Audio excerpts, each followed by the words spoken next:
Teraz მობრძანებისათვის მართლაც ძალიან სასიამოვნოა, რომ ამ ხელა ინტერესი არსებობს ამ თემებისადმი, ჩვენ ცოტა გელაფის კიდევაც ხომ არ იქნებოდა ძალიან წილი დასწრება, მაგრამ სასიამოვნოდ შევცდით და მე მგონი ძალიან კარგია ეს.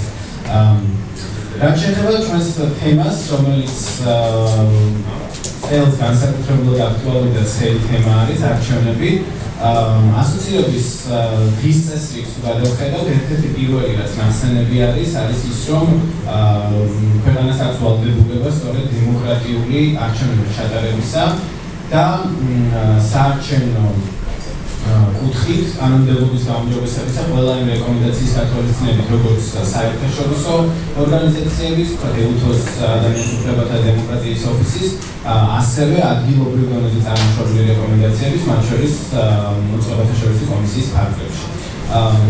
შესაბამისად, ბუნებრივი არჩევნების მნიშვნელობა დემოკრატიისათვის ხალხი აქ კითხვის ნიშნის ქვეშ არავის მხრიდან არ დგას, მაგრამ რა არის ის ფაქტორები, რაც სწორედ არჩევნების დემოკრატიულობას განაპირობებს.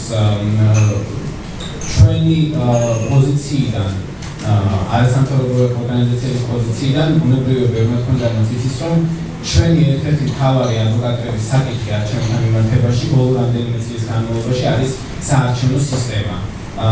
იმდენად რამდენადაც საარჩევნო სისტემა სწორედ ქვაკუთხედი არის იმისა, თუ საბოლოო ჯამში რამდენად დემოკრატიულად შეგვიძლია მივიჩინოთ მთლიანი პროცესი არჩევნებისა და საბოლოო ჯამში პარლამენტის, ანუ საკანონმდებლო ორგანოს საკომპლექტება. მიუხედავად იმისა, რომ გარკვეული ცვლილებები საარჩევნო სისტემის მიმართულებით ბუნებრივია ყოველთვის ხორციელდება, მთავარი პრობლემა საარჩევნო სისტემასთან დაკავშირებით რჩება და ეს მთავარი პრობლემა არის ის, რომ საბოლოო ჯამში ჩვენ ვიღებთ პარლამენტს, საკანონმდებლო ორგანოს, რომელიც არ არის ზუსტად რეპრეზენტატული ამორჩეველთა ნებისა. ანუ, როდესაც ამორჩეველი აძლევს ხმას საარჩევნო ურნებთან, ჩვენ საბოლოო ჯამში ვიღებთ მანდატების გადანაწილებას პარლამენტში, რომელიც არ არის პროპორციული ამ ხმებისა, რომელიც ამ თუ იმ პოლიტიკურმა ძალამ მიიღო. შესაბამისად, ვფიქრობთ, რომ ეს არის ერთ-ერთი მთავარი პრობლემა და როდესაც დემოკრატიულობის კონტექსტში განვიხილავთ არჩევნებს, ძალიან მნიშვნელოვანი არის ცხადია ის, რომ პოლიტიკურ პარტიებს ჰქონდეთ თანაბარი კონკურენციის საშუალება და საარჩევნო სისტემა არ იძლეოდეს რომელიმე პოლიტიკური ძალის მიმართ მიკერძოების ან რომელიმე პოლიტიკური ძალის უკეთეს პირობებში ჩაყენების საშუალებას. დღეს არსებული სისტემა სამწუხაროდ ამ ძირითად ასპექტებს, ამ საჭიროებებს ბოლომდე ვერ პასუხობს და ჩვენ ვხედავთ, რომ ბოლო 20 წლის განმავლობაში არაერთხელ ქონია შემთხვევა, როდესაც დომინანტი პოლიტიკური ძალა, როგორც წესი ეს არის მმართველი პარტია, გაცილებით უფრო მეტად არის წარმოდგენილი მეტი მანდატით პარლამენტში, ვიდრე მხარდაჭერა არის მოსახლეობაში. თუ შეხედავთ ჩვენს პოლიტიკის დოკუმენტს, აქ მაგალითიც გვაქვს მოყვანილი 2008 წლის არჩევნების, როდესაც მაშინდელმა ხელისუფლებამ ერთიანმა ნაციონალურმა მოძრაობამ დაახლოებით 60%-მდე მიიღო ხმებისა, მაგრამ 80%-მდე საარჩევნო საპარლამენტო მანდატები საბოლოო ჯამში აღმოჩნდა სწორედ ამ პოლიტიკური ძალის მფლობელობაში. სანაცვლოდ კი სხვა ოპოზიციურ პარტიებს გაცილებით ნაკლები წარმომადგენლობა ჰქონდათ, მაგალითად თითქმის 9%-მდე პარტიას ჰქონდა მხოლოდ 4% საბოლოო ჯამში მანდატებისა და ასე შემდეგ. ანუ დომინანტი პოლიტიკური ძალა, როგორც წესი, ინაწილებს და ისაკუთრებს უფრო მეტ მანდატს შედარებით პატარა და ოპოზიციური პარტიების ხარჯზე. შეიძლება 2012 წლის მაგალითს თუ შევხედავთ, სადაც ცოტა უფრო მეტად კონკურენტული არჩევნები იყო და თქვა ერთის მხრივ დომინანტ მაშინდელ მმართველ პარტიას საკმაოდ სერიოზული ოპოზიციური ტალღა დაუპირისპირდა. ამ შემთხვევაში ბუნებრივია ეს საბოლოო გადანაწილებაზე ასე მკაფიოდ ეს არ აისახა და უფრო დაბალანსებული იყო, თუმცა არაერთი მაგალითი გვაქვს, მათ შორის ადგილობრივი მმართველობის არჩევნებში, როდესაც სწორედ წამყვანი პარტიის განსაკუთრებული უპირატესობა ჩანდა. შესაბამისად, თქვენთვის ალბათ ყველასთვის ცნობილია ის ძირითადი რეკომენდაცია, რაც ჩვენ საარჩევნო საკითხებზე მომუშავე ორგანიზაციებს ჰქონდა ამ მიმართულებით, ეს არის საარჩევნო სისტემის ცვლილება პროპორციული საარჩევნო სისტემის სასარგებლოდ. იმიტომ რომ პრობლემა დღეს არსებული არის იქიდან, გამომდინარეობს იქიდან, რომ არსებობს პარალელური სისტემა მაჟორიტარული და პროპორციული არჩევნებისა და შედეგების მექანიკური შეჯამება ხდება, რაც იმის გათვალისწინებით, რომ ერთპალატიანი პარლამენტი არის, სწორედ აი ამ დისბალანსს და დისპროპორციას იწვევს და საბოლოო ჯამში რაღაცა დისტორსირება, ანუ რაღაცა ამორჩევის პოზიციის დამახინჯება ხდება მანდატებში. ამ კუთხით ჩვენ არ ვართ ერთადერთი, ვინც საარჩევნო სისტემის ცვლილებაზე საუბრობდა, მოგეხსენებათ, რომ პოლიტიკური პარტიების დიდი ნაწილი ასევე შეთანხმებული იყო კონკრეტულ მოდელზე საარჩევნო სისტემის ცვლილებისა.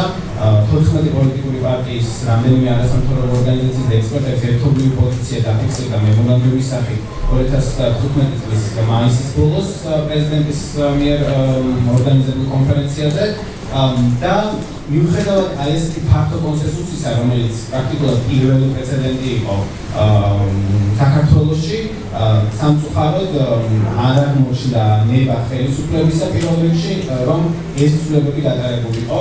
მაშინ, როდესაც თავად ხელისუფლებაში შემავალი პარტიები ოპოზიციაში ყოფნის დროს ერთ-ერთ პრობლემას სწორედ საარჩევნო სისტემას ასახელებდნენ. სამწუხაროდ ხდება ყოველთვის ასე, რომ ჩვენ ვხედავთ, რომ მართველი პოლიტიკური ძალის ინტერესში ყოველთვის შედის აი მაჟორიტარული სისტემის დატოვება და პროპორციული სისტემაზე გადასვლა ყოველთვის ფეხს იტევს ხელისუფლება.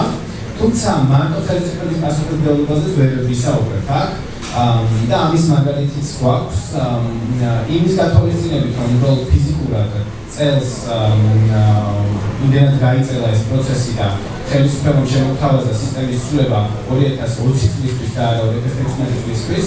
2016 წელს პრაქტიკულად მიუხედავად ორი საკონსტიტუციო ინიციატივისა მის მიხედვით, რომელიც იქნებოდა 2016-2020 წელი, სამწუხაროდ რა თქმა უნდა ვერც ერთმა მხარდაჭერა ვერ მოიპოვა, მაგრამ ალტერნატიული კანონპროექტის არსებობდა იმისთვის, რომ დროებით მაინც გაგვეუმჯობესებინა ვითარება და გაგვეჯანსაღებინა საარჩევნო სისტემა.